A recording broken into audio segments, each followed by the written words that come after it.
Hi guys! Welcome back to my channel!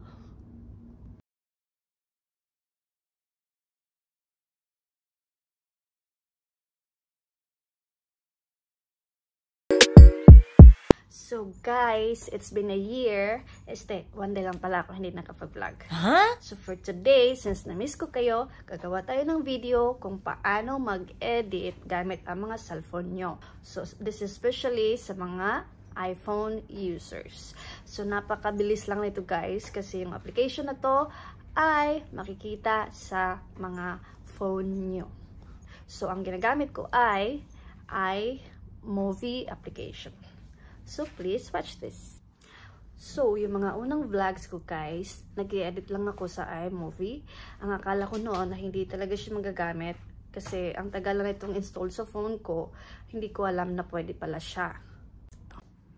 So guys, panoorin nyo to kung bago pa lang din kayo sa industriya ng pagbablog. Kailangan talaga natin ng foundation, kung anong application ang pwede natin gamitin sa pag-i-edit kasi alam ko yung struggle natin, nagsisimula pa lang tayo, wala pa tayong alam sa mga applications na pwede natin gamitin. Meron kasi mga application guys na may bayad at meron ding free. So for today's video, ang gagamitin ko muna ay iMovie. Please watch this. So ayan na guys, kung wala pa kayong mga iMovie sa cellphone nyo, mag-download muna kayo sa mga app store nyo. Next, kung ready na yung iMovie nyo, magsisimula na tayo. Ito yung iMovie ko. Tapos, ito na yung mga photos and videos ko na install sa phone ko. Kailangan na nating mag-start the project and then punta tayo sa movie. So, ayan na nga guys. Magsisimula na tayong mag-edit. Ngayon, pipindutin lang natin yung plus sign. Yan siya. Tapos, pipili ka dyan sa kung saan ka kukuha. Either video ang kukunin mo una or yung photos mo. Sa akin, pupunta muna ako sa background. Kasi kailangan kong gumawa ng introduction. So, example, ang kukunin ko ngayon ay patterns. So, ganyan siya. Tapos, add. Pagkatapos mo niyan, guys, pwede kang maglagay ng text. So, pipiliin natin chromatic and edit. Pindutin niyo yung edit. Tapos, welcome to my channel. So, ang gawin nyo lang, make it done, and tapos na yon. Okay, so ganyan yung output niya. Ang sunod natin gagawin, at guys, kung gusto nyong palitan yung background nyo, kung nakikita nyo itong dalawang dot na yan, i-drag natin yan or pipindutin natin yan, tapos magdadrag ka dito, magpapalit na yan siya ng kulay. So, ganyan lang ang pagpalit ng background. Ngayon, punta naman tayo sa text. Kung gusto mong palitan yung text mo ng color, pupunta ka dito and i-drag mo lang din siya. Magpapalit na yan ng color ng iyong font. Alright? So, ngayon, isi-save mo na muna natin to. Let's continue.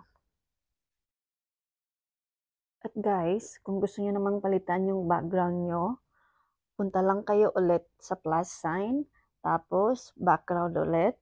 Magagamit nyo yung gradients and solids sa paglalagay ng background nyo.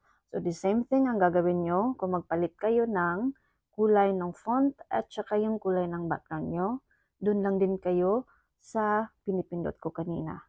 Okay? So guys, ayun na nga. Meron na tayong pa-welcome sa mga guests nyo. Pa-welcome sa vlog nyo. So ngayon, ang sunod natin gagawin ay i-edit na natin yung mga videos na naka-install sa album natin. So gagawa na tayo ng editing vlogs. So ulit, punta tayo sa plus sign at kukuha tayo ng mga videos. So, ang gagawin ko ngayon ay, example, mag-i-edit tayo ng videos ko for today. So, ngayon, kukuha ako ng nyo. So, kukuha ako ng isa. Lalabas yung plus sign dyan. So, kailangan mong pindutin yan. At magda-download na yan. Diyan. So, kuha ulit tayo ng isa pa. Kung gusto nyong tingnan muna, kasi alanganin kayo kung yan ba yung gusto nyong ilagay, pwede nyo siyang i-play. So, ganyan yung kalalabasan niya. Magpi-play muna siya bago nyo siya i-add. So, okay na yan. Kailangan ko na siyang i-add ulit. At kukuha pa ako ng isa para sa pag-i-edit natin. Para mas maintindihan nyo na maigi. Kukuha pa ako ng isa pa.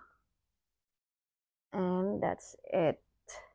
So, ngayon kung makikita nyo, ipi-play natin. May pa-welcome na siya. And then, nagpi-play na yung and ngayon, kung gusto niyo naman ng animation, pindutin niyo lang to. Lalabas ang dissolve, slide, wipe, and fade, and whatsoever. Ngayon, kung gusto niyo ng fade, i-try natin and play ulit. Ganyan siya. So, ulitin natin. Kunin naman natin yung slide. And isa pa, kunin naman natin yung wipe. So, ganyan siya. Okay. And guys, in the same page, kung gusto niyo naman ng settings, pwede niyo itong pindutin. And lalabas ang theme, soundtrack, fade in from black, fade out to black, speed, changes pitch. So, kung gusto niyan, pwede niyo i-click. Tapos, kung gusto niyo mamili dito ng mga settings, katulad nito, sample, or this one, kailangan niyo lang siyang i-done. And ito na yung lalabas. Alright. So guys, the colors and the patterns, don't forget na pwede natin yung palitan. So ngayon, nakagawa na tayo ng video. Kailangan natin ng music. So punta ulit tayo sa plus sign. And kung makikita nyo, meron ditong audio. Tapos, may soundtracks, may my music, and my sound effects. So yung soundtracks guys, dyan tayo pupunta kasi kukuha tayo ng music. Tapos, example, ang kukunin ko ay evergreen. So, kailangan ko lang siyang i-add or kahit pindutin nyo yan, mag-play na yan. So, add natin. And we will try to play. Ayan siya guys, meron na siyang music or soundtrack. Alright? So, ngayon, pupause muna natin yan. Example din, ulit, kung may nakakatawa or kailangan nyo ng effects, punta tayo ulit dito. And, pumunta tayo sa sound effects. Meron ditong applause, alarm, bicycle, bell tower, car skid. Depende kung ano yung kailangan nyo guys. So, meron ding sound effects. Okay? Ito namang my music.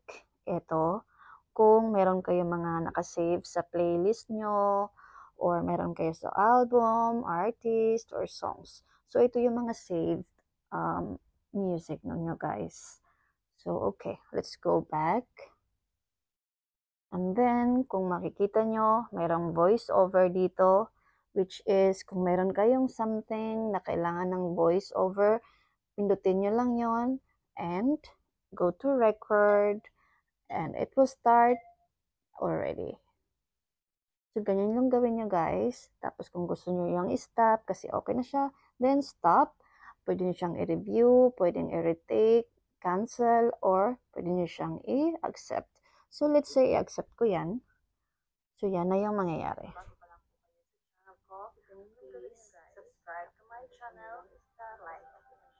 And, kung gusto nyo naman niyang i-delete, pindutin nyo lang siya, and delete. Okay guys, meron pa akong isi-share sa inyo kung paano mag-split. So example, yung mga videos nyo ay tuloy-tuloy at kailangan nyo siyang split kagaya nito. So i-click nyo yan and then cut, and then sa baba mayroong split, detach, duplicate, and delete. So wag nyo muna siyang i-delete kasi hindi ka pa nakasplit. Kailangan mo siyang split muna. At kung makikita nyo, nakasplit na siya. So guys, let's say for example, tapos na tayong mag-edit ng mga vlogs. Gusto natin na maglagay na ng end screen. Punta ulit tayo sa plus sign. And then, go to the background. Kung gusto nyo maglagay ng background. And then, example, ang pipiliin ko ay pink. Kailangan ko lang siyang i-add. And then, again, kailangan ko maglagay ng text. And then, pipiliin ko ang chromatic again. So, ngayon, i-edit ko siya. Example, welcome. Or, thank you for watching. And then, okay na yan siya. Kung gusto ko siyang palitan ng color, gradient, ay okay lang. And then, taran! So guys, ganun lang kadali mag-edit sa iMovie. So, para sa mga beginners, ito talaga yung pinakamadali at pinakamabilis habang nag-aaral pa kayo kung paano yung mga editing tips, kung ano yung mga application na babagay sa inyo. Ito yung pinaka-the best na ma-recommend ko sa inyo while looking for the best ones.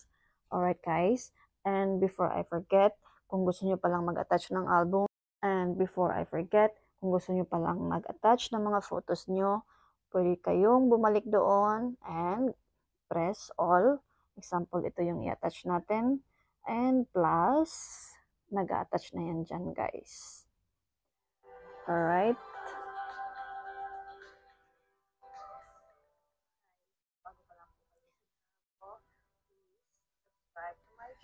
So people, that's all for today's vlog. Kung nag-enjoy kayo sa mga video editing tips na pwede kong ma-share sa inyo, please comment down below because there are still more to follow.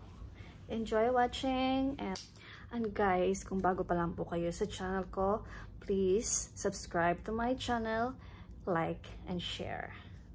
Bye-bye!